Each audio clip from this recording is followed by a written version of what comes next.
Bom, hoje, né, tem o quadro Papo de Mulher. A repórter Érica de Sá recebe a pneumologista Stefania Margotto. É Stefânia mesmo? Ah, doutora Stefânia, não é Stefania não, é Stefânia, viu? Stefania Margotto, seu Tom Ribeiro. 24 de março é o dia, gente, mundial de combate à tuberculose. Fique agora com o Papo de Mulher de hoje. Boa tarde, Érica.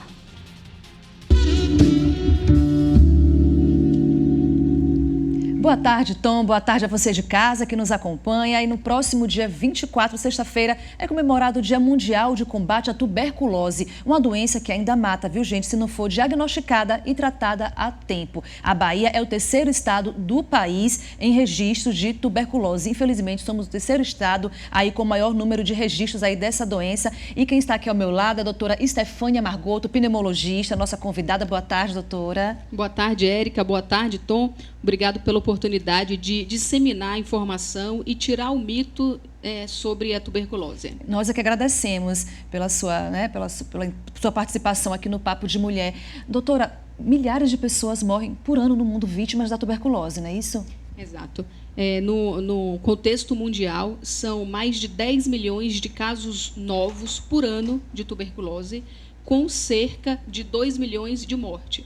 Isso no mundo. Se a gente trouxer esses dados para o Brasil, são cerca de 70 mil novos casos por ano no Brasil. Então, todo ano são notificados 70 mil novos casos de tuberculose, com cerca de 5 mil casos de óbito por pessoas que não são diagnosticadas corretamente e não são tratadas corretamente. Okay. Com relação à Bahia, a Bahia está em terceiro lugar, infelizmente, aí, né, no ranking, né, dos números aí da tuberculose. Existe alguma razão específica para isso? O clima da cidade, do estado, no caso? Existe sim. A tuberculose é uma doença que tem muita relação com aglomerados humanos e com condição social ainda. É claro que não é apenas a pessoa que tem uma condição social desfavorável que está submetida à possibilidade da tuberculose, mas ela tem uma chance maior. Tanto essas pessoas que moram em locais aglomerados, com pouca iluminação, sem ambiente arejado, assim como pessoas que são imunodeprimidas, né? Pacientes que são portadores de HIV, pacientes diabéticos também têm uma chance maior de tuberculose. E, por isso, esses quadros de tosse seca ou produtiva, há mais de 2, 3 semanas, acompanhada de febre no final do dia, é uma febre que ela começa a aparecer no final do dia, uma sudorese noturna importante, com a sensação de cansaço, o paciente se queixa que está muito cansado, está com inapetência, está perdendo peso. Esses são os sintomas iniciais que devem ser buscados a possibilidade de tuberculose. Então, continuando aqui a falar dos sintomas, na verdade, uma tosse de 2 a 3 semanas já é um motivo para uma investigação. Já é um motivo para uma investigação. O paciente costuma falar que é uma gripe mal curada. Então, ele chega no consultório reclamando de uma gripe mal curada. É um quadro arrastado, é um quadro que dura alguns meses, não é um quadro agudo, como acontece na pneumonia ou na própria gripe. É um quadro que leva uma evolução de alguns meses, até o paciente buscar atendimento. Doutora Stefania, é importante observar também a secreção. Existe uma diferença na secreção de uma pessoa que está tuberculosa e de uma pessoa que está apenas com a gripe? É bom saber diferenciar isso também? Mas não existe, não, essa diferença, né? A tosse do paciente com tuberculose ela pode ser também uma tosse seca. Não necessariamente é uma tosse com catarro. Existem casos de tosse seca. Então, essa secreção, que pode ser amarelada, esverdeada ou com raias de sangue, ela pode ser, sim, um indicativo de tuberculose, mas não obrigatoriamente. Vamos falar agora de tratamento e diagnóstico. Como é que é feito o diagnóstico, doutora, da tuberculose? O diagnóstico, ele, a princípio, tem que levar em conta essa história clínica do paciente. Então, o paciente tem que conseguir dizer para o médico o que ele está sentindo, há quanto tempo, o que aconteceu, esses sintomas, aliado a alguns exames simples de radiografia de tórax ou a tomografia, quando necessário, e o exame de escarro. O exame de escarro é o exame que vai ajudar para o diagnóstico da tuberculose. O tratamento dura quanto tempo, mais ou menos? O tratamento dura, no mínimo, 6 meses. No mínimo, 6 meses. É um tratamento que ele tem que ser feito diário, é um tratamento gratuito. Então, independente do paciente ser um paciente particular ou um paciente do SUS, ele obrigatoriamente vai ter que buscar esse medicamento junto ao Sistema Único de Saúde, ao SUS. É um tratamento gratuito, que dura 6 meses no mínimo. Tem que ser diário e não pode ter o abandono. Existe uma taxa muito grande de abandono porque os pacientes começam a melhorar muito rápido com o tratamento e acham que estão curados. Acham que não tem mais o sintoma que tinha, começa a ganhar peso, para de tossir, volta às atividades normais. Tem uma recidiva, exatamente. E aí ela é pior, mais grave, e o segundo tratamento para isso, ele vai ser um tratamento mais complexo, que pode existir até tratamentos com medicamentos venosos, por exemplo. Ok, nós temos algumas fotos aí, né?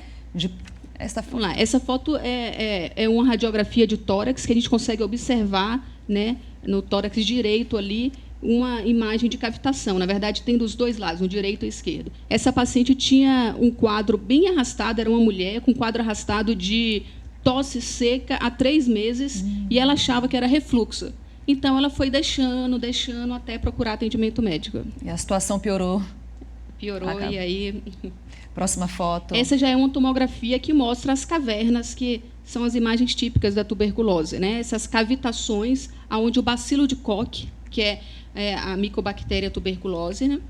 Eles fazem essa imagem de caverna pulmonar. Doutora, você havia falado que existe até uma maneira correta para se tossir, né? Isso que muita gente às vezes esquece, coloca a mão na boca, está errado então. Perfeitamente. Existe o que nós chamamos de etiqueta da tosse. Eu sou muito fã de difundir isso, porque é uma maneira de você prevenir não só a disseminação de tuberculose, mas de todas as doenças pulmonares, né? Você tem que saber como tosse. Então, a gente está muito acostumado de, quando a criança vai tossir, falar, menino, bota a mão na boca para não tossir no rosto da outra pessoa. Está quase certo, né? Ninguém pode tossir sem proteger a sua secreção de um rosto para outro. Agora, colocar a mão significa que a sua secreção está na sua mão e você vai entrar em contato com os objetos, vai cumprimentar a outra pessoa e vai pegar. Pessoas também. Então, o correto é usar o dorso da mão, né? Essa posição do dorso da mão. Essa que aparece aí na imagem. Essa que aparece na imagem. Ou assoar o nariz e tossir com um paninho de papel. Não aquelas toalhinhas que continuam rodando ali, bota na bolsa, bota em cima da mesa. Pano de papel, tossiu, espirrou, joga no lixo. Na verdade, o contágio ele acontece justamente entre o contato das pessoas, né? Isso, perfeitamente. A transmissão é feita de pessoa para pessoa através dessas gotículas que ficam no ar. Ok. Mata ainda se a pessoa não tratar direitinho, se não seguir as orientações. Tuberculose, se não tratada, mata. Tanto mata que no nosso país nós temos cerca de 5.000 casos de morte por ano por tuberculose.